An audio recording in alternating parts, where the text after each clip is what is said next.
जय हिंद प्यारे दोस्तों, एपीएस क्लासेस में आपका स्वागत है। आज हम फिर एक नए वीडियो के साथ जुड़ने वाले हैं। हमको उम्मीद होगा कि आप अच्छे होंगे, स्वस्थ होंगे और बढ़िया होंगे। तो आज हम जानेंगे एसएससी जीडी का जीएस जानेंगे। देख सकते हैं 6 फरवरी 2025 के शिफ्ट थर्ड में ये सब हुआ था। तो हम आगे जानेंगे जो भी प्रैक्टिस सेट है, प्रैक्टिस सेट के माध्यम से हम लोग जानेंगे इसे। क्या है, डेली लाइव होंगे हम लोग 7 बजे। देखिए क्या होगा, टेलीग्राम पे ना एपीएस क्लासेस का ज्वाइन कर लीजिए। इससे क्या होगी, आपको बहुत ही फायदा करेगी एसएससी जीडी के बारे में। तो आइए चलते हैं, बिना समय गंवाए देखते हैं। तो मेरा पहला क्वेश्चन ये है, पारिस्थितिक के संदर्भ में सहजीवन क्या है? सहजीवन क्या है? सह मतलब साथ में, जीवन क्या व्यतीत करना। ऑप्शन देखते हैं, अपने आवास में जीवों की यादृच्छिक गति, पहला ऑप्शन। ऑप्शन दूसरा है प्रकाश संश्लेषण की प्रक्रिया। ऑप्शन तीसरा है संसाधनों के लिए जीवों के बीच प्रतिस्पर्धा। विभिन्न प्रजातियों के बीच घनिष्ठ और दीर्घकालिक अंतर प्रक्रिया। मतलब क्या कह रहा है, मतलब सहजीवन। सहजीवन मतलब साथ में जीवन व्यतीत करना लंबे समय तक। तो हम ऑप्शन यहाँ देख सकते हैं कि विभिन्न प्रजातियों के बीच घनिष्ठ, घनिष्ठ मतलब साथ, और दीर्घकालिक मतलब अधिक समय तक, अंतर क्रिया मतलब साथ में रहेंगे। तो हमारा ऑप्शन हो जाएगा कौन? ऑप्शन हो जाएगा ये 4 नंबर। तो आगे चलते हैं, दूसरा क्वेश्चन देखेंगे। तो दूसरा क्वेश्चन ये है, भारत की 2011 की जनगणना के अनुसार निम्नलिखित में से किस राज्य में जनसंख्या वृद्धि सबसे कम हुई है? मतलब जनसंख्या वृद्धि सबसे कम किस राज्य में हुई? तो ऑप्शन आपके सामने है, केरल, बिहार, हरियाणा और तमिलनाडु। तो ऐसे 4 है। तो देख सकते हैं, अगर हम देखा जाए तो सबसे ज्यादा अगर देखा जाए जनसंख्या किसकी है, तो ये बिहार की है। सबसे ज्यादा जनसंख्या बिहार की है ना। तो ये 25% कुछ करके ये है। और देखा जाए सबसे कम जनसंख्या किसकी है, किसने वृद्धि की है, तो केरल ने की है। सबसे कम का की है, तो सबसे कम की है, सबसे कम वृद्धि की है। दूसरा नंबर, केरल सबसे साक्षरता दर में अधिक है। सबसे साक्षरता साक्षरता दर है ना, सबसे छात्र दर अधिक है ना। ये क्या है, सबसे अधिक है। और बिहार में क्या है, बिहार में सबसे कम साक्षरता दर है। सबसे कम साक्षरता दर है, क्या है, सबसे कम साक्षरता दर बिहार में है। तो आगे चलते हैं, देखते हैं। तो ऑप्शन हमारा ये हो जाएगा, आंसर ये हो जाएगा, ये हो जाएगा आंसर। ठीक है, ऐसे कर दिया जाए। ठीक, आगे चला जाए, देखा जाए 1919 में। तीसरा क्वेश्चन हमारा ये है, 1919 में पारित किस अधिनियम ने ब्रिटिश भारत के प्रांतों में द्वैध शासन प्रणाली का लागू की? तो देखा जाए कौन है, ऑप्शन देखेंगे, वर्नाक्यूलर प्रेस अधिनियम, भारतीय परिषद अधिनियम, रोलेक्ट अधिनियम, भारत सरकार अधिनियम। तो हम देखना चाहें देख लेंगे कि क्या होगा, ऑप्शन 4 होगा इसका। ऑप्शन 4 क्या होगा सर, कि ऑप्शन ये 4 होगा। ये 1919 में आया है, ये 1919 में। इसे इसे माउंट बेटन, इसे लिख लेते हैं यहीं पे, इसे इसे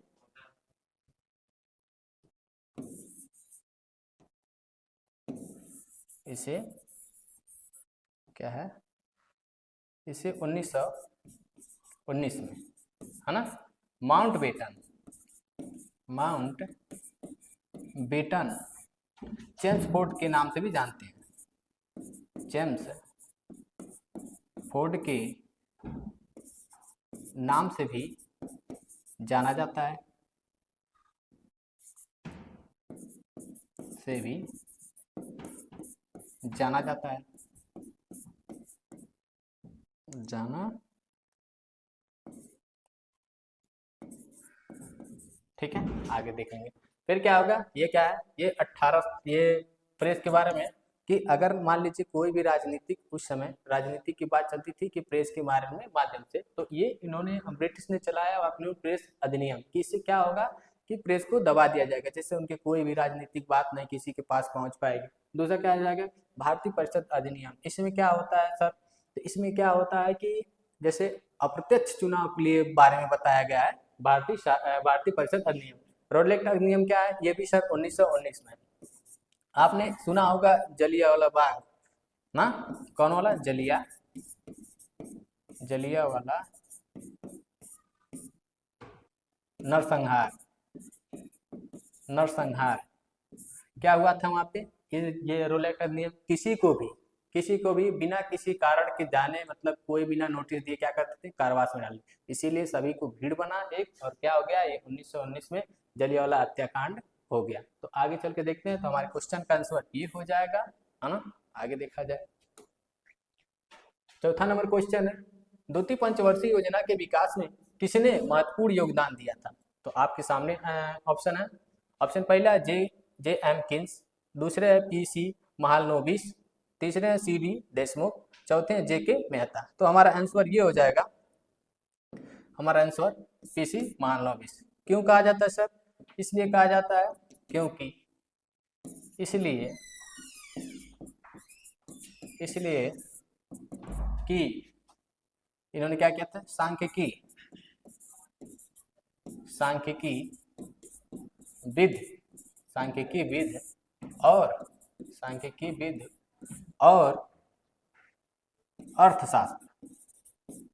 अर्थशास्त्री के नाम से जाना जाता है,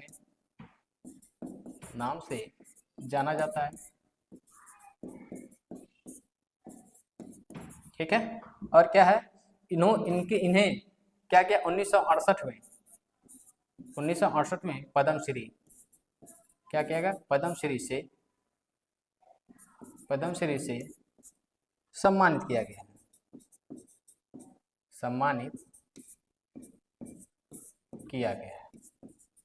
ओके।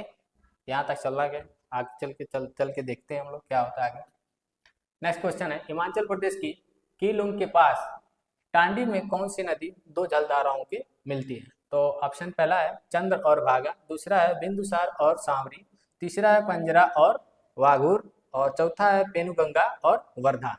तो हम देख सकते हैं हमारा आंसर ये हो जाएगा, हमारा आंसर ये चंद्र और 6 क्वेश्चन है, जून 2024 में निम्नलिखित में से किस केंद्रीय महिला और बाल विकास मंत्री नियुक्त किया गया था। ये करंट अफेयर है ना, ये करंट अफेयर है, तो इसमें कोई बात नहीं है। तो अगर हम निर्मला सीतारमण को देख लें तो हमारे केंद्रीय वित्त मंत्री हो जाती हैं और कोऑपरेटिव की मंत्री हो जाती हैं। तो हमारा ऑप्शन ये हो जाएगा, ऑप्शन नंबर 2 हो जाएगा, इनको हम जान लेंगे, आंसर हमारा ऑप्शन 2 हो जाएगा, ठीक है।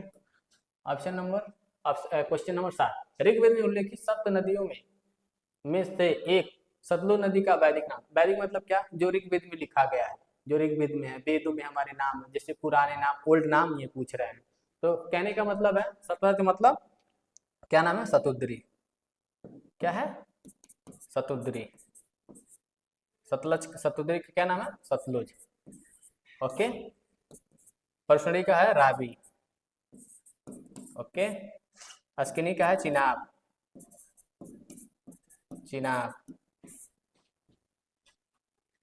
ठीक है। इसको क्या कहते हैं, चिनाब को चिनाब भी नाम से जाना जाता है, ठीक है। वितस्ता को झेलम के नाम से जाना जाता है, ओके। तो ये चारों नदियां हैं, है ना। सतलुज नदी है, और सतलुज नदी का अगर हम बात करते हैं यहाँ से उद्गम, अगर हम यहाँ से देख लें सतलुज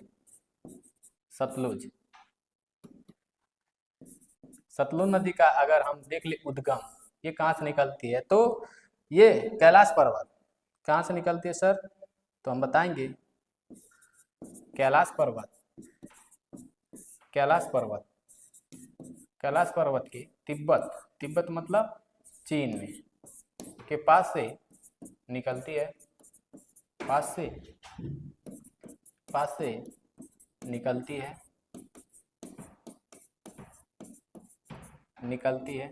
ओके, निकलती है। और सतलुज नदी सिंधु की सहायक नदी है, सतलुज नदी सिंधु की सहायक नदी है, ठीक है। तो ये सतलुज नदी की बात है। आगे चला जाए, तो आगे ये क्वेश्चन है, एक क्रिस्टली जैसा सफेद यौगिक जिसकी तेज गंध और स्वाद होता है और तेज ऊर्ध्वापतन की प्रक्रिया द्वारा शुद्ध किया जाता है, उसका नाम बताइए। तो हम लोग देखेंगे लाई, कपूर, कास्टिक पोटास, सोडा एस। तो ऊर्ध्वापतन क्या होता है, जैसे ठोस रहता है वो क्या होता है, गैस बन के उड़ जाता है। तो हमारा कौन होता है, कपूर होता है। क्या होता है, कपूर होता है। तो हमारे ये सहज है। अब लाइव क्या है सर जी, तो ये कास्टिक सोडा एक प्रबल क्षार है, जैसे हम लोग साबुन में प्रयोग करते हैं इसे, तो ये प्रबल क्षार है। लाइव क्या है, एक प्रबल क्षार है ना, प्रबल क्षार है, क्षार जिसमें प्रयोग किया जाता है। ठीक, कास्टिक सोडा क्या है, तो ये कास्टिक सोडा है जो क्या कहते हैं रासायनिक उर्वरक में ये सब चीजों में प्रयोग किया जाता है इसका। सोडा एस क्या है सर जी, तो सोडा एस ये है कि इसे क्या किया जाता है, इसे जैसे क्या बताया जाता है, चलिए इसको देख लिया जाए बाद में। आप लोग कमेंट में इसे बताइएगा, कमेंट बॉक्स में इसको बताइएगा। ठीक है, देखिए व्यापार में विज्ञापन की क्या भूमिका है। तो पहला माल ढोना। व्यापार में विज्ञापन की क्या भूमिका, जैसे अगर मेरा घड़ी का है, मान लीजिए मैं साबुन या सर्फ की फैक्ट्री है, तो विज्ञापन कैसे दूं कि मतलब मेरे पास क्या हो, ग्राहक आकर्षित हो, इसका क्वेश्चन का यही मतलब। तो व्यापार में विज्ञापन की क्या भूमिका है, तो माल ढोना, ग्राहकों को सूचित करना और आकर्षित करना, माल का उत्पादन करना, व्यापारों की वित्त पोषित करना। तो हमारा ऑप्शन हो जाएगा ऑप्शन नंबर 2 सही हो जाए, क्योंकि ग्राहकों को सूचित करना, विज्ञापन का क्या मतलब, आकर्षित करना और सूचित करने तभी तो विज्ञापन दिखाता है, जैसे मोबाइल में हो गया, टीवी पे हो गया, तो ये सब भी दिखाता है। आगे चला जाए, क्वेश्चन नंबर 10 है, 1993 में आयोजित सार्क गोल्ड कप फुटबॉल के उद्घाटन संस्करण में भारत ने किस देश में जीत हासिल की थी। तो हम बताएंगे लाहौर पाकिस्तान। मेरा आंसर है लाहौर पाकिस्तान, यहाँ पे जीते थे। सार्क की बात किया जाए तो कितने देश से हैं, तो 8 देश से मिला है। सार्क कितने, 8 देश से। 8 देश कौन कौन है, तो देख लेंगे। अफगानिस्तान,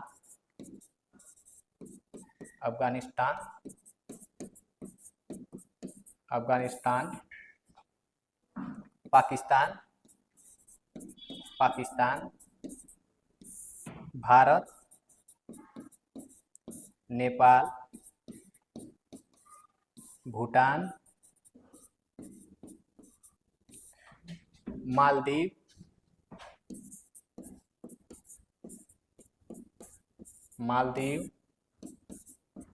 श्रीलंका, बांग्लादेश। ठीक है, तो ये 8 देश हैं, है ना। कौन कौन देखिए, 1 2 3 4 5 6 7 8, तो ये 8 देश हैं जो सार्क के सदस्य हैं। अच्छा, क्यों इसको किया जाता है, क्योंकि ये टूर्नामेंट क्यों कराया जाता है, क्योंकि ये ग्रामीण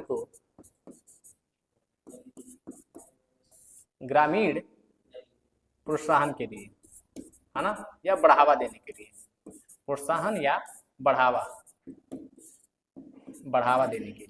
ओके, तो इसलिए इसको कराया जाता है देशों को कि सब चीज के बढ़ावा दिया जाए। आगे चला जाए, तो 2011 की जनगणना के अनुसार 7 वाहनों में से किस राज्य में साक्षरता दर सबसे अधिक है। 7 वाहन कौन कौन है, तो 7 वाहन अगर हम जानने की कोशिश करेंगे,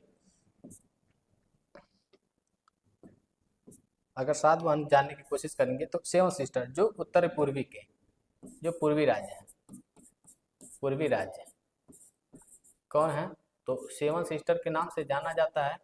तो जैसे आ जाएंगे मेघालय, मिजोरम, त्रिपुरा, मणिपुर,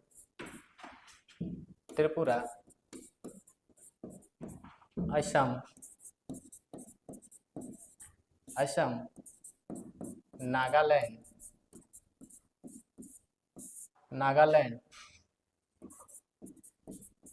अरुणाचल प्रदेश। तो ये सब कौन है, ये सब 7 सिस्टर है।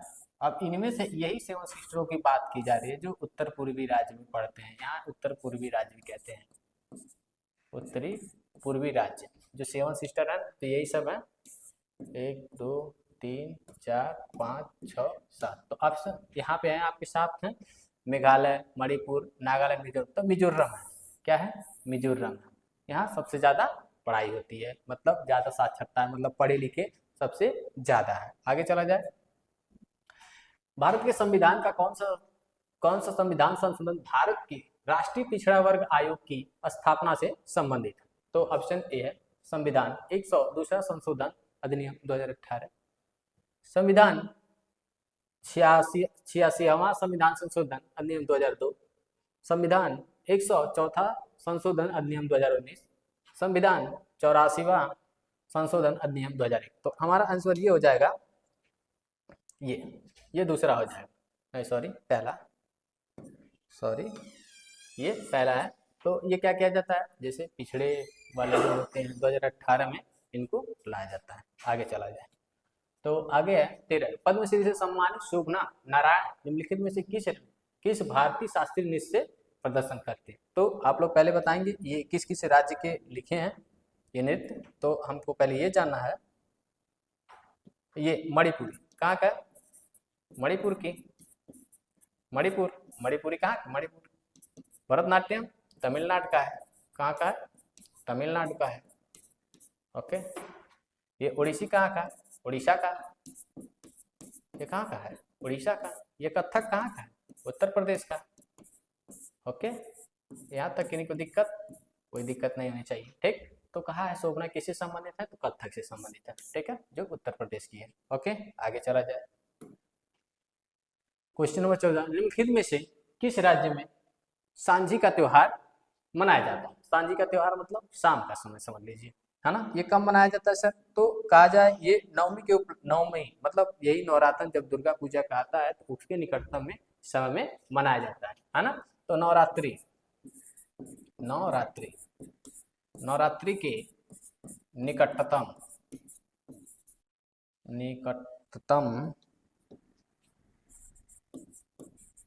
में मनाया जाता है।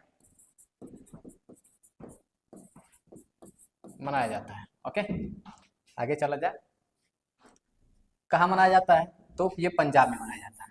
कहाँ मनाया जाता है? पंजाब में। इस क्या होती है खूबी? तो ये गोबर, जैसे गोबर, फूल, रंग के पाउडर मिलाकर क्या करते हैं, है ना, रंगोली बनाते हैं। मिलाकर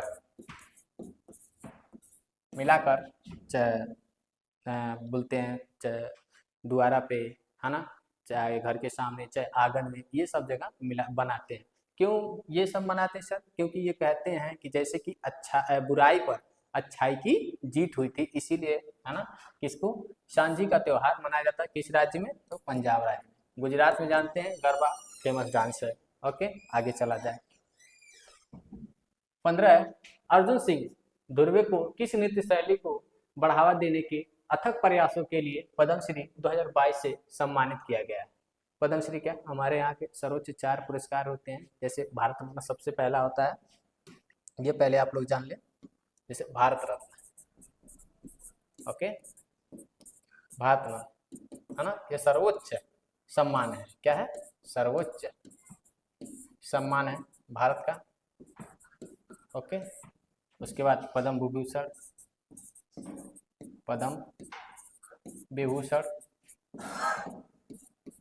उसके बाद पद्म भूषण है, उसके बाद पद्म श्री। ओके, तो ये 4 हमारे क्या है? सर्वोच्च है, ठीक है। जैसे देख सकते हैं